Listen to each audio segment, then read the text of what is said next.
जय हिंद। अभिज्ञान online classes Lucknow में आप सभी का स्वागत है। इस वीडियो में मैं आपको पारिस्थितिकी असंतुलन के विषय में जानकारी दूंगा। चर्चा के जो मुख्य बिंदु होंगे वह हैं पारिस्थितिकी असंतुलन का अर्थ, पारिस्थितिकी असंतुलन के लक्षण, पारिस्थितिकी असंतुलन के कारण और पारिस्थितिकी असंतुलन को दूर करने के उपाय। तो आइए एक एक बिंदु पर विस्तार से जानते हैं। सबसे पहले पारिस्थितिकी असंतुलन का अर्थ देखते हैं। पारिस्थितिकी तंत्र में उस अस्थायी दशा को जब प्रत्येक तत्व के उत्पादन और उपभोग में प्रायः संतुलन पाया जाता है, पारिस्थितिकी संतुलन कहते हैं। किंतु जब कभी प्राकृतिक या मानवीय क्रियाओं के परिणाम स्वरूप उसमें अचानक परिवर्तन हो जाता है या किसी तत्व के उत्पादन और उपभोग में अधिकता या कमी हो जाती है, तब पारिस्थितिकी तंत्र में असंतुलन की दशा उत्पन्न हो जाती है, जिसके कारण संबंधित पारिस्थितिकी तंत्र में अनेक समस्याएं उत्पन्न होने लगती हैं। इस दशा को पारिस्थितिकी असंतुलन कहा जाता है। उदाहरण के लिए, जब किसी क्षेत्र में जंगल को काट दिया जाता है तो उस जंगल पर निर्भर अनेक जीव जंतु अपना भोजन नहीं पाते हैं। इस कारण वह या तो मर जाते हैं या किसी अन्य पारिस्थितिकी तंत्र की ओर स्थानांतरित होने को मजबूर हो जाते हैं। इस तरह जंगल की कटाई से वहां की जैव विविधता भी नष्ट हो जाती है। इस प्रकार उस पर निर्भर रहने वाले मनुष्य, जीव जंतु एवं पर्यावरण की पूर्व दशा में परिवर्तन हो जाता है और इसी परिवर्तन को पारिस्थितिकी असंतुलन कहा जाता है। और पारिस्थितिकी असंतुलन के कारण संबंधित क्षेत्र या संबंधित पारिस्थितिकी तंत्र का जो संतुलन है वह बदल जाता है। उसके कारण वहाँ की जैव विविधता नष्ट हो जाती है, वहाँ का जो आहार श्रृंखला है, आहार जाल है, वो नष्ट हो जाता है और उस क्षेत्र में रहने वाले लोगों, जीवों या वनस्पतियों का अपने पर्यावरण से जो संबंध है वो भी बदल जाता है। इन्हीं सभी के समुच्चय को पारिस्थितिकी असंतुलन कहते हैं। अब देखते हैं पारिस्थितिकी असंतुलन की क्या लक्षण है, कैसे हम जाने कि इस संसार में इस समय पारिस्थितिकी असंतुलन की दशा उत्पन्न हो रही है। तो सबसे पहला जो लक्षण है वह है ग्लोबल वार्मिंग। ग्लोबल वार्मिंग क्या है? ये बड़ा चर्चित शब्द है। ग्लोबल वार्मिंग का अभिप्राय है जो विश्व का औसत तापमान है उसमें वृद्धि होना। वैज्ञानिक शोधों के अनुसार पिछले 150 वर्षों में इस धरती के औसत तापमान में 2 से 3 डिग्री सेंटीग्रेड की वृद्धि हुई है और इस वृद्धि का परिणाम है जैव विविधता का ह्रास, समुद्र तल में वृद्धि और हिम चादरों का पिघलना, जो अगले बिंदु इसमें दिए गए हैं। तो ये कैसे होता है? जैव विविधता का ह्रास, जब तापमान बढ़ जाता है तो किसी भी क्षेत्र में रहने वाले जो जीव हैं या वनस्पतियां हैं, उनकी कुछ प्रजातियां जो ज़्यादा तापमान को सहन नहीं कर पाती, वह धीरे धीरे विलुप्त होने लगती हैं। आजकल बहुत सारी ऐसी वनस्पतियां हैं और बहुत सारे ऐसे जीव जंतु हैं जो धीरे धीरे समाप्त हो रहे हैं या विलुप्त हो रहे हैं। ये आप किसी भी क्षेत्र में देख सकते हैं। इसी तरह समुद्र तल में वृद्धि, जो विश्व का समुद्र तल का औसत है वह धीरे धीरे बढ़ रहा है। ये जो नीदरलैंड है, मॉरिशस हैं, ऐसे बहुत सारे देश हैं जो समुद्र तल से 1-2 मीटर ही ऊंचाई पर स्थित हैं। वहाँ पर धीरे धीरे जमीन समुद्र के अंदर जा रही है। इसका कारण ये है कि वहाँ समुद्र तल में वृद्धि हो रही है, तो निश्चित ही समुद्र का जो पानी है तटीय क्षेत्रों में आगे बढ़ने लगा है। तीसरा, इस चौथा बिंदु है हिम चादरों का पिघलना। जब तापमान बढ़ जाता है तो जो पहाड़ों पर या ध्रुवीय क्षेत्रों में हिम चादरें वर्ष भर बनी रहती हैं, वो धीरे धीरे पिघल रही हैं और उन्हीं का पानी समुद्र में जाता है, जिससे समुद्र तल में वृद्धि होती है। तो ये सभी लक्षण ऐसे हैं जो बताते हैं कि जो धरती का तापमान है या वह बढ़ रहा है, जिसको हम ग्लोबल वार्मिंग के नाम से जानते हैं। पांचवा बिंदु है ओजोन का रिक्तीकरण। ये भी शोधों में आया है कि जो समताप मंडल के ऊपरी भाग में ओजोन लेयर पाई जाती है, जो धरती के जीवधारियों की सूर्य से आने वाली अल्ट्रावायलेट किरणों से रक्षा करती है, उसमें कहीं कहीं छेद हो जा रहा है या कहीं कहीं वह परत पतली हो रही है, जिसके कारण अल्ट्रावायलेट किरणें धरती पर आने लगी हैं। और इसमें पतले होने का कारण जो है वो है पर्यावरण प्रदूषण। CFC गैसें, क्लोरीन, फ्लोरीन और कार्बन, इन गैसों के अधिक उत्सर्जन के कारण ओजोन परत का क्षरण हो रहा है। तो इसका भी रिसर्च में, शोध में ये सामने आया है कि सूरज की अल्ट्रावायलेट किरणें धरातल पर अधिक आने लगी हैं, इसीलिए मोतियाबिंद, त्वचा कैंसर इत्यादि बीमारियां अधिक होने लगी। जलवायु परिवर्तन जो ऊपर हमने अभी गिनाए, ग्लोबल वार्मिंग, जैव विविधता का ह्रास, समुद्र तल में वृद्धि, हिम चादरों का पिघलना, ये सब जलवायु परिवर्तन के लक्षण। भूस्खलन, पहाड़ी क्षेत्रों में बड़े बड़े पहाड़ टूट करके घाटी क्षेत्रों में गिरने लगते हैं, और ये तब होता है जब बहुत अधिक गर्मी पड़ती है या बहुत अधिक बरसात होने लगती है, और ये जलवायु परिवर्तन के कारण ही ऐसा होता है। अकाल मृत्यु या महामारी का प्रकोप, जब ग्लोबल वार्मिंग होती है या पारिस्थितिकी तंत्र में असंतुलन होता है, तो अनेक वायरस, बैक्टीरिया उत्पन्न होते हैं, जिसके कारण अकाल मृत्यु की समस्या उत्पन्न होती है। वर्तमान समय में जो कोरोना संकट है वो इसी तरह का है। मनुष्य के अति विकास की महत्वाकांक्षा ने इस तरह के वायरस को पैदा किया। तो ये पारिस्थितिकी असंतुलन के मुख्य लक्षण हैं। अब देखते हैं पारिस्थितिकी असंतुलन के कारण क्या हैं। तो जो मुख्य कारण हैं वो इस स्लाइड में आपको दिख रहे हैं। जनसंख्या जो तेजी से बढ़ रही है, पहला बिंदु है। दूसरा, वन क्षेत्र में कमी। तीसरा, तीव्र औद्योगिकरण। चौथा, नगरीय क्षेत्र में विस्तार। पांचवा, भौतिकतावादी सोच। छठा, व्यक्तियों एवं देशों में विकास के प्रति प्रतिस्पर्धा। सातवां, प्रकृति के प्रति प्रेम का अभाव। और आठवां, पर्यावरण प्रदूषण। तो इनके विषय में भी संक्षेप में बता देते हैं।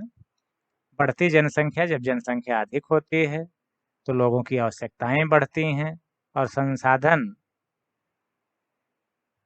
जो हैं वो कम पड़ने लगते हैं। तो लोग और नए नए संसाधनों की खोज करते हैं और उनका दोहन करने लगते हैं, जिससे पारिस्थितिकी असंतुलन होता है। इसी जनसंख्या के बढ़ने के कारण ही रोज नई नई क्षेत्रों में, नगरीय क्षेत्रों का विस्तार हो रहा, मकान बन रहे हैं, जिसके लिए पेड़ पौधों की आवश्यकता होती है, लकड़ियों की आवश्यकता होती है। तो इसके कारण जो वन क्षेत्र था वो धीरे धीरे कम हो रहा है। औद्योगिकरण जो बहुत तेजी से हो रहा है, उसके कारण भी अनेक प्राकृतिक संसाधनों का बहुत तेजी से शोषण हो रहा है। नगरीय क्षेत्र में विस्तार के कारण वन क्षेत्र में कमी आती है, पेड़ पौधे कटते हैं, और जो घर बनते हैं उसमें तरह तरह के फर्नीचर या लकड़ियों का उपयोग होता है, जिसके कारण भी वन क्षेत्र में कमी आती है। भौतिकतावादी सोच, इसका अभिप्राय ये है कि लोगों में आजकल बहुत तेजी से अपना विकास करने की सोच बन गई है। उसको तरह तरह की सुविधाएं चाहिए, जबकि बिना उन लग्जरी सुविधाओं के भी आदमी का जीवन अच्छे से चल सकता है। तो इसके कारण जैसे फ्रिज है, रेफ्रिजरेटर, एयर कंडीशन, इन सब से बहुत भारी मात्रा में CFC गैसें निकलती हैं, जो ओजोन लेयर को क्षति पहुंचाते हैं। व्यक्तियों एवं देशों में विकास के प्रति प्रतिस्पर्धा, प्रत्येक व्यक्ति और देश एक दूसरे से हम कैसे आगे निकल जाएं, ये कंपटीशन करता है, जिसके कारण प्राकृतिक संसाधनों का और अधिक तेजी से शोषण होता है। प्रकृति के प्रति प्रेम का अभाव, आजकल इसकी बहुत कमी है। लोग प्राकृतिक संसाधनों का उपयोग तो करते हैं, लेकिन प्रकृति को सुरक्षित रखने के प्रति उनका नजरिया जो है वो अच्छा नहीं है।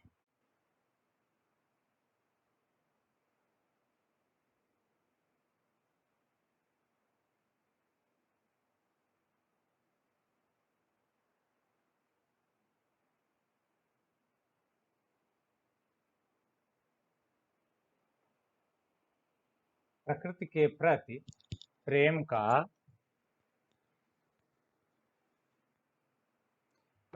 प्रति प्रेम का अभाव आज के समाज में इसकी बहुत कमी है। लोग प्रकृति के संसाधनों का, प्रकृति से प्राप्त संसाधनों का उपयोग तो करते हैं, लेकिन प्रकृति के संरक्षण के प्रति ध्यान नहीं देते हैं। उदाहरण के लिए लोग पेड़ काट करके उसे अपने घर की ज़रूरतें पूरी करते हैं, फर्नीचर बनवाते हैं, लेकिन ज़्यादातर लोग पेड़ लगाने के प्रति जागरूक नहीं हैं। इसके कारण भी पारिस्थितिकीय संतुलन की घटनाएं अधिक हो रही। पर्यावरण प्रदूषण का अभिप्राय वायु प्रदूषण, जल प्रदूषण, ध्वनि प्रदूषण और मृदा प्रदूषण या अन्य भी जो प्रकार के प्रदूषण हैं उन सब से है। तो इन सब के कारण पारिस्थितिकीय संतुलन अधिक हो रहा है। अब पारिस्थितिकीय असंतुलन को दूर करने के कुछ उपायों के विषय में आपको जानकारी देता हूँ। पहला है जन जागरूकता। सबसे पहले लोगों को इसके विषय में जागरूक करने की आवश्यकता है कि हमें संसाधनों का उतना ही उपयोग करना चाहिए जिससे प्रकृति को कोई क्षति ना हो, और यदि हम उपयोग उसकी भरपाई के लिए, क्षतिपूर्ति के लिए भी प्रयास करें। दूसरा है वन क्षेत्र में विस्तार। हमें तेजी से बढ़ रही जनसंख्या की आवश्यकताओं को पूरा करने के लिए और भावी पीढ़ियों को भी ये संसाधन उपलब्ध हो आसानी से, इसके लिए प्रतिवर्ष अधिक क्षेत्र में वन लगाना चाहिए। प्रत्येक व्यक्ति को कम से कम 2 से 4 पौधे, 5 पौधे अवश्य लगाना चाहिए। इससे वन क्षेत्र का विस्तार होगा, आज के पीढ़ी की भी आवश्यकताएं पूरी होंगी और भावी पीढ़ियों की भी आवश्यकताएं पूरी होंगी। पर्यावरण अनुकूल विकास को प्रोत्साहन, ये भी बहुत महत्वपूर्ण है। हम विकास तो करें, हम विकास को रोक नहीं सकते हैं, लेकिन इस तरह का विकास करें कि जो पर्यावरण को क्षति न पहुंचाए। तो ये पारिस्थितिकीय संतुलन को दूर करने का बहुत अच्छा उपाय हो सकता है। जनसंख्या वृद्धि पर नियंत्रण, ये भी बहुत महत्वपूर्ण कारक है, क्योंकि जब तक जनसंख्या नहीं बढ़ेगी तब तक प्राकृतिक संसाधनों पर दबाव कम नहीं होगा, उनका शोषण और बढ़ता ही रहेगा। इसलिए जब जनसंख्या नियंत्रित होगी तब प्राकृतिक संसाधनों का भी नियंत्रित उपयोग होगा। ग्राम नगर प्रवास पर रोक, जो गांव से शहर की ओर लोग प्रवास करते हैं जिसके कारण नगरीय जनसंख्या बढ़ती है, इस पर भी रोक लगाना चाहिए। और ये तभी संभव है जब गांवों में भी नगरीय सुविधाओं का विकास किया जाए। इसके कारण नगरों में प्रवास कम होंगे, लोग कम आएंगे, तो नगर का जो भौतिक विस्तार है वो कम होगा, जिससे वन क्षेत्र कम होंगे, कृषि क्षेत्र यथावत बने रहेंगे, और वनों से जो लकड़ी अधिक मात्रा में कट कट के शहरों में आती है वो भी नहीं आएगी। प्राकृतिक मित्र जीवन दर्शन को बढ़ावा, ये भी बड़ा महत्वपूर्ण जीवन दर्शन है कि हमको इस तरह से इस संसार में, प्रकृति में रहना है कि प्रकृति को अपना मित्र समझें, उसका शत्रु नहीं या उसका शोषक नहीं। और जब मित्र समझेंगे तो हम उसको बिना क्षति पहुंचाए अपना जीवन विकास करेंगे, जीवन का विकास करेंगे। पर्यावरण प्रदूषण पर रोक, ये प्रत्येक व्यक्ति को करना चाहिए कि आप जिस भी भांति पर्यावरण को क्षति पहुंचाने से रोक सकें, आपको करना चाहिए। वो चाहे वायु प्रदूषण हो, ध्वनि प्रदूषण हो, मृदा प्रदूषण हो या जल प्रदूषण हो, ये सभी प्रकार के प्रदूषणों पर रोक लगाने का प्रयास करना चाहिए। और ग्रामीण जीवन दर्शन को बढ़ावा, जो गांव में लोग रहते हैं वो अपेक्षाकृत प्राकृतिक मित्र की भांति जीवन यापन करते हैं। वो प्रकृति को अपना मित्र मानते हैं और प्रकृति को बिना नुकसान पहुंचाए अपना जीवन का विकास करते हैं। उसी तरह का जीवन दर्शन शहर के लोगों में भी होना चाहिए, तब जाकर के पारिस्थितिकीय संतुलन की समस्या दूर होगी।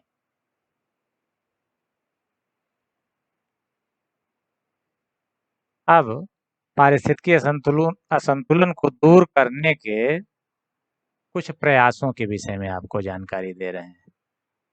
जो सबसे पहला गंभीर प्रयास हुआ वो 1992 में हुआ, जब रियो दी जनेरियो ब्राज़ील में एक शहर है, वहाँ पर पहला पृथ्वी सम्मेलन आयोजित हुआ। द्वितीय पृथ्वी सम्मेलन क्योटो में 1997 में हुआ। तृतीय पृथ्वी सम्मेलन जोहान्सबर्ग दक्षिण अफ्रीका में हुआ 2002 में। और चौथा पृथ्वी सम्मेलन 2007 में इंडोनेशिया के द्वीप बाली में हुआ। पांचवा पृथ्वी सम्मेलन 2011 में दक्षिण अफ्रीका में एक शहर है डरबन, वहाँ हुआ। छठा पृथ्वी सम्मेलन 2015 में पेरिस में हुआ। और सातवां पृथ्वी सम्मेलन 2021 में ग्रेट ब्रिटेन के एक शहर ग्लासगो में हुआ। इसमें जो जोहान्सबर्ग का 2002 का सम्मेलन है, यह मुख्यतः सस्टेनेबल डेवलपमेंट के ऊपर था कि हम सतत विकास कैसे जारी रखें, और तभी जारी रख सकते हैं जब हम प्रकृति को अपना मित्र समझें। तो इस वीडियो में हमने आपको पारिस्थितिकीय संतुलन को के विविध पक्षों के विषय में विस्तार से जानकारी दी। आशा है कि यह वीडियो आपको पसंद आया होगा। धन्यवाद।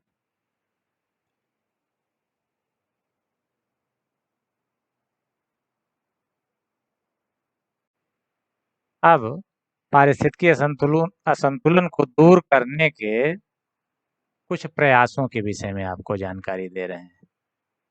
जो सबसे पहला गंभीर प्रयास हुआ वो 1992 में हुआ, जब रियो दी जनेरियो ब्राज़ील में एक शहर है, वहाँ पर पहला पृथ्वी सम्मेलन आयोजित हुआ। द्वितीय पृथ्वी सम्मेलन क्योटो में 1997 में हुआ। तृतीय पृथ्वी सम्मेलन जोहान्सबर्ग दक्षिण अफ्रीका में हुआ 2002 में।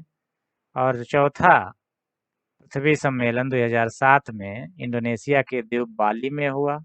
पांचवा पृथ्वी सम्मेलन 2011 में दक्षिण अफ्रीका में एक शहर है डरबन, वहाँ हुआ। छठा पृथ्वी सम्मेलन 2015 में पेरिस में हुआ।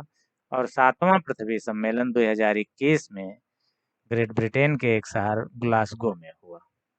इसमें जो जोहान्सबर्ग का 2002 का सम्मेलन है, यह मुख्यतः सस्टेनेबल डेवलपमेंट के ऊपर था कि हम सतत विकास कैसे जारी रखें, और तभी जारी रख सकते हैं जब हम प्रकृति को अपना मित्र समझें।